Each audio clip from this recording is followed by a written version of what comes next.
Hi ನಮಸ್ತೆ everyone. ನಾನೀಗ ಹಾಗಲಕಾಯಿ ಎಣ್ಣೆಕಾಯಿ ಪಲ್ಯ ಯಾವ ಥರ ಮಾಡೋದು ಅಂತ ಹೇಳ್ಕೊಡ್ತಾ ಇದ್ದೀನಿ. ಸುಲಭವಾಗಿ ಮನೇಲಿ ಮಾಡ್ಬೋದು, ಸೂಪರ್ ಆಗಿರುತ್ತೆ. ಹಾಗಲಕಾಯಿ ಪಲ್ಯ ಇಷ್ಟಪಡಲಾರ್ದವರು ಕೈ ಆಗಿರುತ್ತಪ್ಪ ಯಾಕೆ ಹೆಂಗೆ ತಿನ್ನೋದು ಅಂತನೋರು ಈ ಥರ ಮಾಡ್ಕೊಂಡು ತಿನ್ನಿ, ತುಂಬ ಚೆನ್ನಾಗಿರುತ್ತೆ.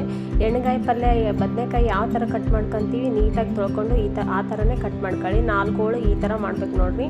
ಸೆಂಟ್ರಲ್ಲಿ ಇರೋದೆಲ್ಲ ಬೀಜ ತೆಗೀರಿ ನೀಟಾಗಿ. ಸುಲಭವಾಗಿ ಚಪಾತಿ ಜೊತೆ, ಅನ್ನದ ಜೊತೆ, ಮತ್ತು ರೊಟ್ಟಿ ಜೊತೆ, ಅಕ್ಕಿ ರೊಟ್ಟಿ ಜೊತೆ, ಯಾವ ಜೊತೆಯಲ್ಲಿ ಅದ್ರ ಜೊತೆನಾದರೂ ತಿನ್ನಿರಿ, ಚೆನ್ನಾಗಿರುತ್ತೆ. ಬಿಸಿ ಅನ್ನ, ತುಪ್ಪ, ಇದು ಒಂದು ಪಲ್ಯ ಮಾಡ್ಕೊಂಡು ತಿಂದರೆ ಸೂಪರಾಗಿರುತ್ತೆ. ಸಾಂಬಾರು ಮಾಡೋ ಅವಶ್ಯಕತೆಯೇ ಇಲ್ಲ. ಆರೋಗ್ಯಕ್ಕಂತೂ ತುಂಬ ಒಳ್ಳೆಯದಂತ ಹೇಳ್ಬೋದು.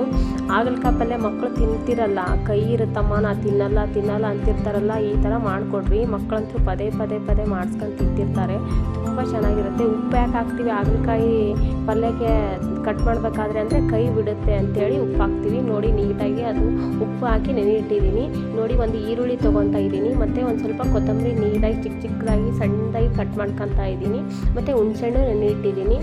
ಅಂದರೆ ಟೊಮೊಟೊ ಯೂಸ್ ಮಾಡ್ತಾಯಿಲ್ಲ, ಹುಣಸೆಹಣ್ಣು ಹಾಕೋದ್ರಿಂದ ನಾನು ಟೊಮೊಟೊ ಯೂಸ್ ಮಾಡ್ತಾಯಿಲ್ಲ. ನೋಡಿ ಈ ಥರ ಎಲ್ಲ ರೆಡಿ ಮಾಡ್ಕೊಳ್ಳಿ. ಮತ್ತು ಒಂದು ಬಾಣಲಿಟ್ಟು ಗ್ಯಾಸ್ ಸ್ಟವ್ ಆನ್ ಮಾಡ್ಕೊಳ್ಳಿ.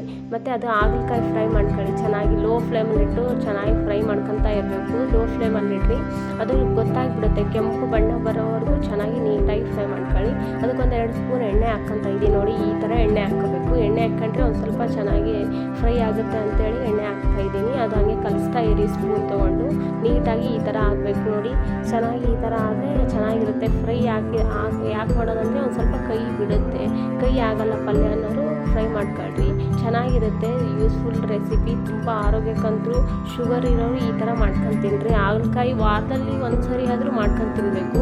ಅವಾಗಿನ ಕಾಲದ ಜನ ಎಲ್ಲ ತರಕಾರಿ ತಿಂತಿದ್ರು. ಈಗಿನ ಜನ ಅದು ತಿನ್ನಲ್ಲ ಇದು ತಿನ್ನಲ್ಲ ಅಂತ ಆರಿಸಿ ತಿಂತಿರ್ತಾರೆ. ಎಲ್ಲ ತಿನ್ನಬೇಕು. ಆರೋಗ್ಯ ಚೆನ್ನಾಗಿರ್ಬೇಕಂದ್ರೆ ಎಲ್ಲ ತಿಂತಿರಬೇಕು. ಅವಾಗ ಇದೆಲ್ಲ ತಿನ್ನೋದಕ್ಕೋಸ್ಕರ ಅವಾಗಿನ ಜನಕ್ಕೆ ಯಾವ ರೋಗನೂ ಬರ್ತಾ ಇರಲಿಲ್ಲ. ಈಗ ನೋಡಿ ಅದು ಇದು ಅಂತ ಚಿಕ್ಕ ವಯಸ್ಸಲ್ಲೇ BP ಶುಗರ್ ಸೇರಿರುತ್ತೆ. ಈ ಥರ ಹಾಗಲಕಾಯಿ ಪಲ್ಯ, ಸೊಪ್ಪು, ತರಕಾರಿ ತಿನ್ನೋದ್ರಿಂದ ಯಾವುದು ನಮ್ಗೆ ರೋಗ ಬರಲ್ಲ. ನೋಡಿ ಈ ಥರ ಕೆಂಪಗಾಗಬೇಕು. ನೋಡಿ ಇದೆಲ್ಲ ಫ್ರೈ ಆಗೈತೆ. ಹಾಗಲಕಾಯಿ ಎಲ್ಲ ತೆಗಿತಾ ಇದ್ದೀನಿ. ಈ ಥರ ಆಗಬೇಕು. ನೋಡಿ ನಾನು ಒಂದು 4 ಮಾಡಿ ತೋರಿಸ್ತಾ ಇದ್ದೀನಿ. ನೋಡಿ ಲೋ ಫ್ಲೇಮಲ್ಲಿಟ್ಟು ಎಣ್ಣೆ ಹಾಕಿದ ಮೇಲೆ ಜೀರಿಗೆ, ಸಾಸಿವೆ, ಮತ್ತು ಅದೇ ಕಾಣೋದಕ್ಕೆ ಕರಿಬೇವು ನೋಡಿ ಎಷ್ಟು ಬೇಕಾಗುತ್ತೋ ಅಷ್ಟು ಜೀರಿಗೆ, ಸಾಸಿವೆ ಎಲ್ಲ ಹಾಕಿ ಚೆನ್ನಾಗಿರುತ್ತೆ. ಕರಿಬೇವು ಇರಲಾರ್ದೆ ಯಾವ್ದು ಅಡುಗೆ ಮಾಡೋಕ್ಕೆ ಆಗಲ್ಲ. ಕರಿಬೇವು ಇದ್ರೇ ಚಂದ ಇರಲಾರ್ದೆ ಯಾವ ಅಡುಗೆ ಮಾಡೋಕ್ಕೂ ಆಗಲ್ಲ. ನೋಡಿ ಅದು ಚಟ್ಪಟ ಆದಮೇಲೆ ಈರುಳ್ಳಿನ ಹಾಕ್ರಿ. ಈರುಳ್ಳಿ ಜಾಸ್ತಿ ಇಷ್ಟಪಡೋರು ಈರುಳ್ಳಿಗೆ ಹಾಕ್ರಿ ಜಾಸ್ತಿ. ಸ್ವಲ್ಪ ಮಾಡಿ ಗೋಲ್ಡನ್ ಬಣ್ಣ ಬರೋರು 4 ಹಾಗಲಕಾಯಿ ಫ್ರೈ ಮಾಡಿ ತೊಗೊಂಡಿದ್ದೀನಿ. ಅದನ್ನು ಈರುಳ್ಳಿ ಲೋ ಫ್ಲೇಮಲ್ಲಿ ಚೆನ್ನಾಗಿ ಫ್ರೈ ಮಾಡಿ ಗೋಲ್ಡನ್ ಬಣ್ಣ ಬರಬೇಕು. ಈರುಳ್ಳಿ ಜಾಸ್ತಿ ಈ ಥರ ಫ್ರೈ ಆಗಬೇಕು, ಚೆನ್ನಾಗಿರುತ್ತೆ. ಈರುಳ್ಳಿ ಒಬ್ಬರು ಇಷ್ಟಪಡ್ತಿರ್ತಾರೆ ಜಾಸ್ತಿ, ಈರುಳ್ಳಿ ರಸ ಜಾಸ್ತಿ ಬೇಕು, ಪಾಕ ಚೆನ್ನಾಗಿ ಪಲ್ಯನವರು ಈರುಳ್ಳಿ ಶೇಂಗಾ ಪುಡಿ ಜಾಸ್ತಿ ಹಾಕಿ. ನೋಡಿ ಶೇಂಗಾ ಪುಡಿ ಅಂತ ನಮ್ಮ ಕಡೆ ಶೇಂಗಾ ಖಾರ ಚಟ್ನಿ ಮಾಡ್ತೀವಲ್ಲ ಉತ್ತರ ಕರ್ನಾಟಕ, ಅದೇ ಪೌಡ್ರೆ ಜೀರಿಗೆ, ಖಾರ, ಅರಿಶಿನ, ಬೆಲ್ಲ ಇದೆಲ್ಲ ಹಾಕ್ಬಿಟ್ಟು ಹಾಕ್ಕೊಂಡು ಶೇಂಗಾದೆಲ್ಲ ಹಾಕ್ಬಿಟ್ಟು ಫ್ರೈ ಮಾಡ್ಕೊಂಡು ಇದಕ್ಕೆ ತುಂಬ್ಕೊಳ್ಳಿ. ಹಾಗಲಕಾಯಿ ಫ್ರೈ ಮಾಡ್ಕೊಂಡಿರ್ತೀವಲ್ಲ ಅದಕ್ಕೆ ಎಲ್ಲ ನೀಟಾಗಿ ಈ ಥರ ಎಲ್ಲ ತುಂಬ್ಕೋಬೇಕು. ಎಲ್ಲ ತುಂಬ್ಕೊಂಡ ನಂತರ ಅದು ಚೆನ್ನಾಗಿರುತ್ತೆ. ಒಬ್ಬರು ಶೇಂಗಾ ಪುಡಿ ಜಾಸ್ತಿ ಇಷ್ಟಪಡೋರು ಜಾಸ್ತಿನೇ ಹಾಕ್ರಿ. ನಾನು ಎಷ್ಟು ಬೇಕಾಗುತ್ತೆ ಅಷ್ಟು ಅದೇ ಪ್ರಮಾಣದಲ್ಲೇ ತೊಗೊತಾ ಇದ್ದೀನಿ.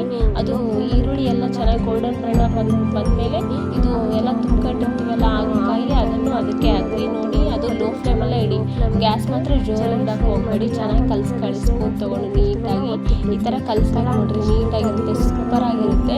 ಶೇಂಗಾದ ಪುಡಿ ಒಂದು ಸ್ವಲ್ಪ ಲೋ ಫ್ಲೇಮಲ್ಲಿ ಇಟ್ಟರೆ ಚೆನ್ನಾಗಿರುತ್ತೆ, ಬೇಗ ತಳ ಅಂಟಿಸ್ಬಿಡುತ್ತೆ. ನೋಡಿ ಹುಣಸೆಹಣ್ಣು ಬೆಲ್ಲ ಹಾಕ್ರಿ. ಈಗ 1-2 ಸ್ಪೂನ್ ಬೆಲ್ಲ ಹಾಕ್ತಾ ಇದ್ದೀನಿ. ಖಾರ, ಹುಳಿ 1-2 ಸ್ಪೂನ್ ಬೆಲ್ಲ ಹಾಕ್ತಾ ಇದ್ದೀನಿ. ಬೆಲ್ಲ ಹಾಕಿದ್ಮೇಲೆ ಲೋ ಫ್ಲೇಮಲ್ಲಿ ಇಟ್ಟೆ ಚೆನ್ನಾಗಿ ಫ್ರೈ ಮಾಡ್ಕೊಳ್ಳೋದಲ್ಲ ನೀಟಾಗಿ. ಜೋರು ಒಲೆ ಮಾತ್ರ ಇಡೋಕೆ ಹೋಗ್ಬೇಡಿ, ಅಂಟಿಸ್ಬಿಡುತ್ತೆ. ಶೇಂಗಾ ಪೌಡ್ರ್ ಹಾಕಿರ್ತಾರಲ್ಲ ಬೇಗ ತಳ ಹಿಡಿದಿರುತ್ತೆ. ನೋಡಿ ಹುಣಸೆಹಣ್ಣು ಅಂತಾಗೆ ಒಂದು ಎಷ್ಟು ಬೇಕಾದ್ರೆ ಎಷ್ಟು ಹುಳಿ ಜಾಸ್ತಿ ಇಷ್ಟಪಡೋದು ಹುಳಿ ಜಾಸ್ತಿ ಹಾಕೊಳ್ಳಿ. ಇಲ್ಲ ನಾವು ಹುಳಿ ಜಾಸ್ತಿ ತಿನ್ನಲ್ಲ ಅನ್ನೋರು ಈ ಥರ ಸ್ವಲ್ಪ ಹಾಕ್ರಿ. ನಾನು ಸುಮ್ಮನೆ ನೋಡ್ಬಿಟ್ಟು ಹಾಕ್ತಾ ಇದ್ದೀನಿ. ಕನ್ನಡಿ ಖಾರ ಬೆಲ್ಲ ಇರುತ್ತಲ್ಲ ಚೆನ್ನಾಗಿರುತ್ತೆ, ಸೂಪರಾಗಿರುತ್ತೆ. ಪಲ್ಯ ಚೆನ್ನಾಗಿರುತ್ತೆ. ಇನ್ನೂ ಮತ್ತೆ ಮಾಡ್ಕೊಂಡ್ಬರ್ಬೇಕಪ್ಪ ಪಲ್ಯ ಅಂತೀರಾ.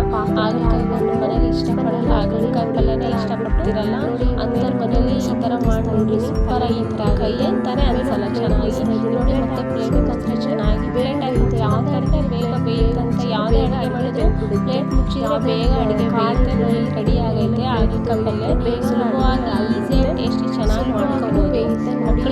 ಅದ್ರ ಜೊತೆ ಈ ಥರ ಮಾಡಿರಿ, ಮಕ್ಕಳು ತಿನ್ನಲ್ಲ ಅಮ್ಮ ಕೈ ಆಗೈತೆ ತಿನ್ನಲ್ಲ ಅಂತಿರ್ತಾರಲ್ಲ, ಈ ಥರ ಮಾಡಿಕೊಡಿ. ಮಕ್ಕಳಿಗೆ ಎಲ್ಲ ತರಕಾರಿ ತಿನ್ನೋದು ಕಲಿಸ್ಬೇಕು. ಆರೋಗ್ಯ ಅವಾಗಿನ ಕಾಲದ ಜನ ಹಾಗಲಕಾಯಿ ಪಲ್ಯ ಯಾವುದೂ ತಿನ್ನಲ್ಲ ಅಂತಿರಲಿಲ್ಲ, ಎಲ್ಲ ತಿಂತಿದ್ರು. ನೋಡಿ ರೆಡಿ ಆಗಿದೆ, ಈಸಿ ಆ್ಯಂಡ್ ಟೇಸ್ಟಿ, ಸುಲಭವಾಗಿ ಮಾಡ್ಕೋಬೋದು ಮನೆಯಲ್ಲೇ. ಸೂಪರ್ ಆಗಿ ಎಣ್ಣೆ ಪಲ್ಯ ರೆಡಿ ಆಗಿದೆ. ಇಷ್ಟ ಆದರೆ ಲೈಕ್ ಮಾಡಿ, ಫಾಲೋ ಮಾಡಿ. ಧನ್ಯವಾದಗಳು. ಸ್ಕಿಪ್ ಮಾಡದೆ ವಿಡಿಯೋ ನೋಡಿ. ನನ್ನ ಎಲ್ಲ ವಿಡಿಯೋಗಳನ್ನು ಲೈಕ್ ಮಾಡಿ. ಧನ್ಯವಾದಗಳು. ಸುಲಭವಾಗಿ ಮಾಡುವಂಥ ಹಾಗಲಕಾಯಿ ಎಣ್ಣೆಗಾಯಿ ಪಲ್ಯ ರೆಡಿಯಾಗಿದೆ, ಈಸಿ ಆ್ಯಂಡ್ ಟೇಸ್ಟಿ. ಧನ್ಯವಾದಗಳು.